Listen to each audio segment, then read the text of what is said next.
Bom dia a todos e a todas que acompanham o programa Focando em Concurso, Emprego, Estágios e Empreendedorismo. Neste sábado, temos o prazer de entrevistar Fábio Figueiras, jovem, 37 anos, casado, advogado, exerceu o cargo já de secretário de Justiça e Direitos Humanos do Governo do Estado do Pará, também o cargo de secretário municipal na Prefeitura de Ananindeua, na área de esporte e lazer, também foi vereador e atualmente está como deputado estadual aqui na Assembleia Legislativa do Estado. Fábio, o programa renova os seus agradecimentos à sua presença e as suas considerações iniciais ao nosso público, que já passa de 1 milhão de pessoas. Bom dia Castro, bom dia aí a todos os nossos ouvintes aqui do nosso Focando em Concurso. Eu sou o deputado Fábio Figueiras, o meu amigo Castro já fez uma grande apresentação aqui, já falou um pouco do nosso histórico, um pouco dos nossos currículos. Estamos aqui na Assembleia Legislativa encampando muitas lutas em favor do povo do Pará, em favor principalmente, a gente recentemente encampamos algumas lutas pelo consumidor paraense. Eu acho que a gente merece, o Pará merece o cidadão paraense, ele merece mais respeito. Então, Castro, a gente está aqui para tentar encampar essas bandeiras, tentar levantar essas bandeiras e fazer esse debate em favor do povo do Pará. Então, o concurso, tenho acompanhado a tua luta pelos concursos, para que o governo do estado, os governos municipais e até mesmo federal, já vi luta do Castro aí a nível federal, para que haja mais concursos, para que a escolha pelo profissional do serviço público seja uma escolha justa, seja uma escolha através da qualificação e da meritocracia, né? A propósito, Fábio, né? O governo passado, baseado numa legislação de 91, uma lei complementar número 7 de 1991, fez diversos processos seletivos simplificados para contratar servidores temporários, em detrimento da realização dos concursos. Isso foi objeto de questionamento por parte da Procuradoria-Geral da República, que pediu uma DIN, ou seja, a inconstitucionalidade de alguns dispositivos desta lei. E, mais recente entre aspas, desde maio de 2018, já se encontra o último voto final da Procuradoria-Geral da República, encaminhado ao ministro relator do processo, para a decisão final. E, pelo que se percebe, vai ser declarada a inconstitucionalidade desse dispositivo da lei complementar 7, que permite contratação de temporários na forma como ele indica, totalmente genérico, e não obedecendo àquela questão de interesse público, etc, etc. Como é que você analisa esse cenário?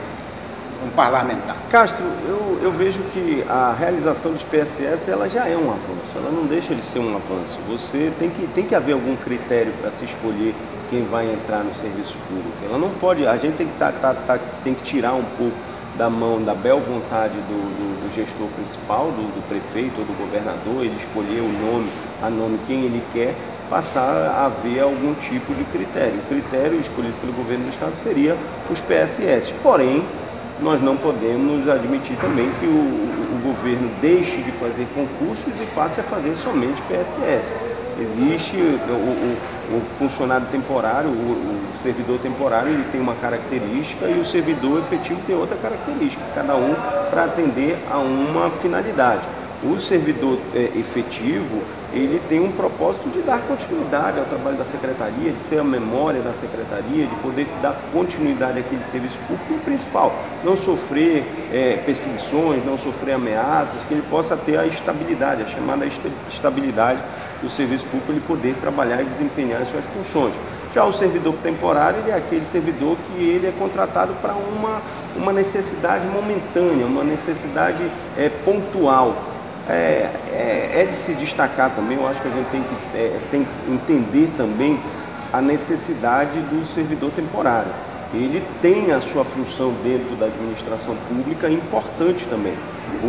Uma margem, uma quantidade de servidores do serviço público, eles sempre vão ter que ser temporários. Por quê, Castro?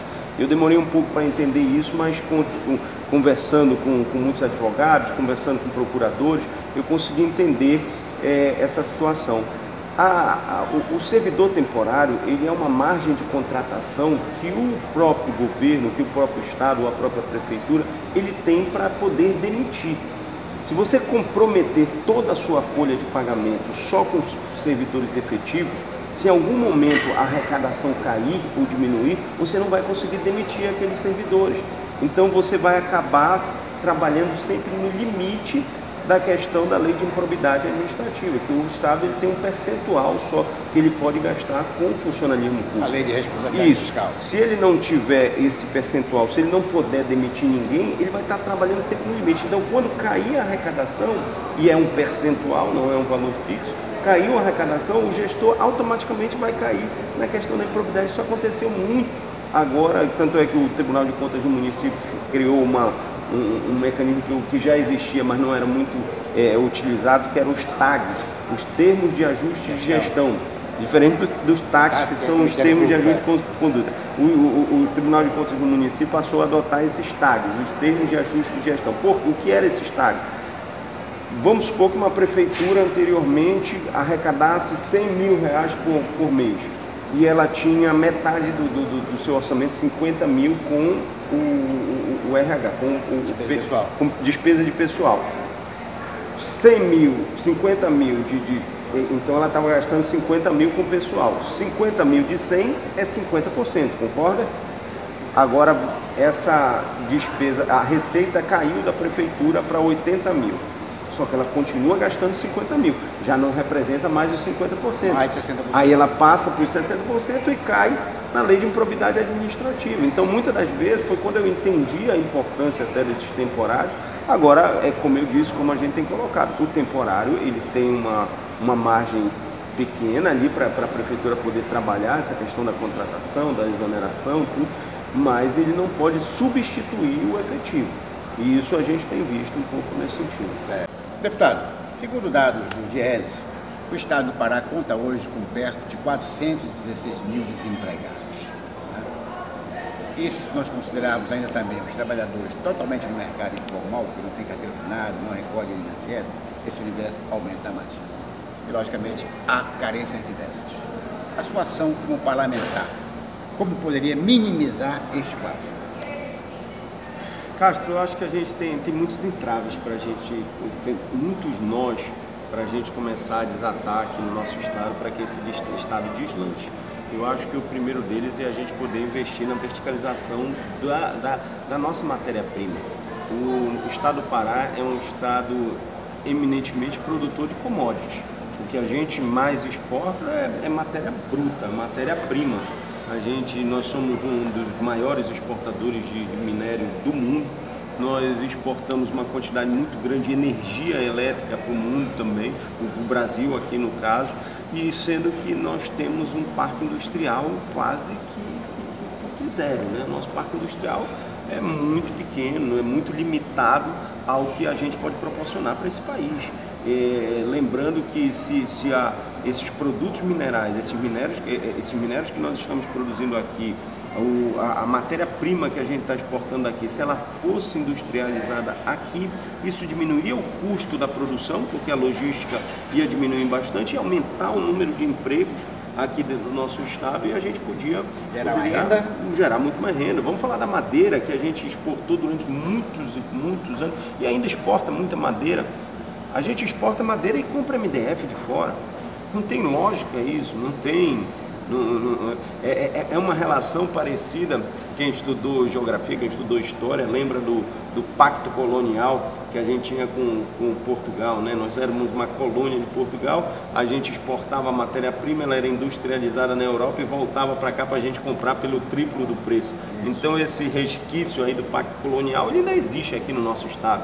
A gente ainda tem, se for para regiões mais industrializadas, como São Paulo, Rio de Janeiro ou Minas Gerais, tudo bem, eu posso até concordar, mas aqui no estado do Pará a gente ainda está exportando as nossas riquezas de forma bruta e importando elas industrializadas, pagando um preço muito mais alto do que se elas fossem industrializadas aqui no nosso estado.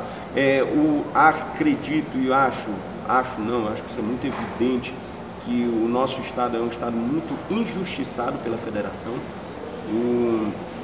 Dispositivos legais como essa Lei Candir, que eu acho que é uma aberração jurídica, na minha opinião, no sentido mesmo de olhar o estado como um todo, você abrir mão do imposto de importação da matéria-prima, dos nossos minérios, eu acho que é um grande erro, mas infelizmente é uma decisão a nível federal, e não posso dizer que é do presidente A ou B, porque já se passaram 4 presidentes depois dessa lei Candir e continua da mesma forma que era antes. A gente não vê nenhum benefício em cima disso. É no mínimo estranho, né? Porque quando um grupo político institui uma situação, porque lei Candir é de Fernando Henrique Castro. Passou Fernando Henrique, entrou outro cara que era da oposição do Fernando Henrique, que era o Lula, que não mexeu absolutamente nada em questão de lei Candir. Depois veio a Dilma, que também não mexeu nada. Depois veio o Temer, agora o Bolsonaro. Ninguém toca no assunto de acabar, de revogar essa lei Candir. Uma lei que só sacrifica. A informação última que se tem, que o Tribunal de Contas, né, o próprio ministro Gilmar Mendes, deu um prazo de 15 dias para o governo federal se manifestar. De um ano, não foram 15 dias, é um ano. Ele deu um prazo para o Congresso. Eles deram prazo para o Congresso para daqui a um ano a gente poder apresentar. Mas, até onde eu vi uma matéria recente agora, o ministro Gilmar Mendes pediu para o governo federal se pronunciar em 15 dias sobre esta compensação. Mas, deputado, só aproveitando um gancho aí que você deixou aí. A lei Candir, evidentemente, é a ausência de recolhimento do ICMS e o imposto de exportação para o Estado, em benefício do Estado. Mas nós temos na questão de energia, que você falou há pouco aí, onde o Estado do Pará tem uma das maiores, se não a maior, taxa de ICMS do Brasil. E nós temos a CELPA aí do outro lado com problemas diversos em relação à população. E aí, como ajustar isso aí?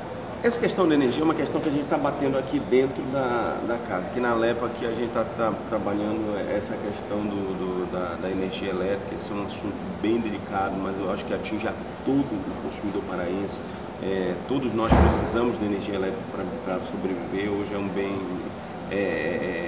indispensável para a sobrevivência do ser humano. Só que aqui na nossa região a gente é muito sacrificado, cara. Nós temos a segunda maior, a nossa tarifa é a segunda maior do Brasil. O ICMS nosso é o maior do Brasil. Tem outros que cobram o mesmo ICMS que nós, mas é o maior do Brasil. 25% cobra. Não é 25%, Castro. Vamos esclarecer isso para o consumidor. O nosso ICMS ele chega a 33%, porque o cálculo que ele é feito por dentro. Se você pegar a sua tarifa da sua energia elétrica, tentar calcular lá os 25%, você vai ver que não vai bater. Porque ele é um cálculo que não é feito por fora, ele é feito por dentro. A CELPA primeiro vê tudo que ela tem que pagar, a questão da produção da energia, da transmissão, do lucro dela, depois ela joga um custo, para não afetar a questão dos rendimentos da empresa e do que ela tem que pagar. E isso sacrifica demais o consumidor paraense. Eu acho que esse é um ponto para a gente tocar. A gente tem que tocar também na rentabilidade da empresa, da CELPA. Existe uma deturpação aí nessa questão da conta de energia, que é referente ao que nós pagamos na tabela CELPA para auferir o custo da energia. Ela apresenta a ANEEL uma tabela de custos e tem uma tabela, tem um item aí dessa tabela que eu acho que a gente precisa se revisar urgentemente, que é a questão da perda de energia. Dentro dos custos na composição dos custos da CELPA, tem um item lá chamado perda de energia. Ele o gato? Não só o gato. Eu fui até a ANEEL junto com o Cássio para a gente investigar essa situação. Chamei um diretor, inclusive, aqui da CELPA para a gente discutir sobre isso. Não é só o gato. Perda de energia, existe uma quantidade grande de energia que é perdida entre a produção da energia e até ela chegar na casa do consumidor, que durante a transmissão você perde uma quantidade grande de energia. O gato está no meio dessa questão também. Quando a CELPA foi privatizada, isso em 2002, essa perda de energia ela chegava a 62%, entre o que a CELPA comprava da usina, da Eletronorte, entre o que ela comprava e o que ela auferia, chegava a 62% essa perda. Daí, naquele período, foi convencionado pela ANEEL que até 32% do que se perde de energia, quem pagaria seria o consumidor. O que tivesse acima disso seria a concessionária. Então, nesse cálculo aí, ficaria mais ou menos metade para cada. A gente pagaria metade, a distribuidora pagaria a outra metade. Daí a CELPA, o que tem de interessante nessa discussão, o que tem de interessante não, o que tem de mais, assim, que passa mais insegurança nessa discussão, é porque todos esses dados, toda essa informação que nós temos hoje, quem fornece é a própria distribuidora. É complicado. Então, são dados que a gente tem até mesmo que são um pouco duvidosos, porque quem fiscaliza quem fornece os dados quem é fiscalizado. Pronto. Mas vamos trabalhar com os dados que eles forneceram. Vamos avançar. 2 minutinhos. Deputado, a gente tem acompanhado a sua atuação parlamentar. E a gente vai fugir um pouco do foco do programa, que é emprego e empreendedorismo. Acho que lá na frente tem alguma correlação, que diz respeito à campanha sobre o preço da passagem para visitar, ou para quem trabalha, ou para quem mora na Ilha do Marajó, tem que se deslocar para Belém e outros locais. Ainda mais nesse universo que nós temos de muita gente desempregada. Vai tirar um troco do bolso, é complicado. Castro, aí eu vou até me permita, até no seu programa, discordar, porque essa questão é uma questão diretamente ligada à questão do emprego e renda. Essa é uma questão que a gente está trabalhando aqui, que a gente está debatendo aqui dentro da Assembleia exaustivamente. Vamos realizar agora, dia 25, eu já propus, a gente já marcou uma audiência pública para discutir, na verdade é um aumento de 20,75% na passagem da balsa que vai para o Marajó. Há uma inflação de 3%. Há uma inflação de 3%, 20,75%, Castro. A Ilha do Marajó é uma ilha que depende 90% das mercadorias que chegam lá, chegam através desse transporte fluvial das balsas. Então, quando você onera em 20,75 a passagem dos caminhões, das mercadorias que chegam lá, esse aumento, consequentemente, vai ser repassado para o consumidor. Consequentemente, lá a cesta básica, lá daquele cidadão que mora lá em Soure, que mora em Breves, que mora em Cachoeira, que mora nos municípios de Curralinho, Ponta de Pedras, vai ficar mais caro. Uma região extremamente necessitada da atenção do poder público. Hoje o Marajó é tido como uma região com o pior IDH do Brasil. Melgaço é o maior do país. Não é a região com o pior IDH do Pará, é a região com o pior IDH do Brasil, Castro. Então precisa ser investido, precisa ter uma atenção diferenciada do poder público. E com um detalhe, né, deputado? O potencial turístico que tem o Marajó. A gente precisa, para uma região se desenvolver, Castro, o primeiro passo, o primeiro ponto que você precisa é investir em logística. Se você quer desenvolver um município, você tem que ter uma estrada que leve até o município, você tem que ter uma estrada que seja trafegável, que dê condições da mercadoria chegar, da mercadoria sair, das coisas acontecerem. O cara que está fazendo o artesanato dele, ou o pescador que está lá no Marajó, que precisa trazer a sua mercadoria, agora está pagando quase 21% a mais no transporte da sua mercadoria. Então, a gente discutir isso, a gente fugir desse debate, é não discutir a questão da melhoria de vida daquele cidadão. Então, eu tenho feito esse debate, ainda há pouco foi o deputado Martinho Carmona aqui, ponderou a questão da empresa, a questão do tempo que ela não teve aumento, tudo. Concordo, acho que a gente pode até chegar no entendimento que a culpa não é da empresa, mas que precisa de uma solução, precisa que o poder público intervenha, se for o caso, até subsidiar essa passagem, até abrir mão do recolhimento de algum imposto para que possa o custo da passagem ser mais baixo, rever o contrato, porque se não é ilegal isso, no mínimo é imoral, Castro. É imoral a gente chegar com um povo sofrido, um povo que passa dificuldade, que passa problema, que está se virando nos 30 para conseguir sobreviver e chegar com ele num dia, dizer que a passagem dele aumentou 21%. Então, eu acho que é uma discussão que a gente precisa debater sim, a gente precisa aprofundar. Eu não estou aqui dizendo que a culpa é da empresa, ou que a culpa é do governo, ou que a culpa é do empresário. Precisa ser debatida, né? A gente precisa discutir e encontrar uma solução, Castro. Não é só discutir, não. Eu acho que eu já pulei daquela etapa de fazer reunião para decidir o dia da reunião. Eu tento fazer otimizar o meu tempo e o tempo das pessoas, das autoridades, tudo da melhor forma possível para que a gente encontre um caminho. Nós vamos estar aqui dia 25, convidamos a Câmara Municipal de Soure, convidamos a Câmara Municipal de Salvaterra, convidamos de Cachoeira, vamos convidar todo o Marajó, os vereadores, os prefeitos, os vice-prefeitos, convidar a Comprecisa estar aqui presente, a Envio, a empresa que faz esse transporte, que coloca as suas razões. Eu acho que a gente precisa entender. Não dá para a gente chegar aqui de uma hora para outra, chegamos agora, fomos surpreendidos com esse aumento de 21%, que seja colocado aqui as razões. Vamos discutir, vamos debater, vamos entender, vamos achar uma saída para isso. Eu acho que isso é fundamental e o povo do Marajó pode contar comigo, pode contar com a minha ajuda, com o meu apoio, aonde eu estiver, aonde eu tiver uma voz, aonde eu puder falar, eu vou falar e vou defender o que seja melhor para o povo do Pará, para o povo do Marajó e toda a nossa região. Deputado Fábio, mais uma vez o programa agradece e se coloca à disposição para as considerações finais, assim como também para outros agradáveis momentos como este. Castro, me coloco à disposição aí, eu acho que essa causa nobre que você defende, eu acho que é uma causa justa, que é a questão dos concursos, como a gente falou aqui no início do programa. Eu acho que essa questão da estabilidade, do efetivo, muita coisa precisa ser revista, mas até hoje não se inventou um mecanismo melhor para se selecionar as pessoas a serem contratadas, ou não ser o concurso, né? O concurso é a forma mais justa, né?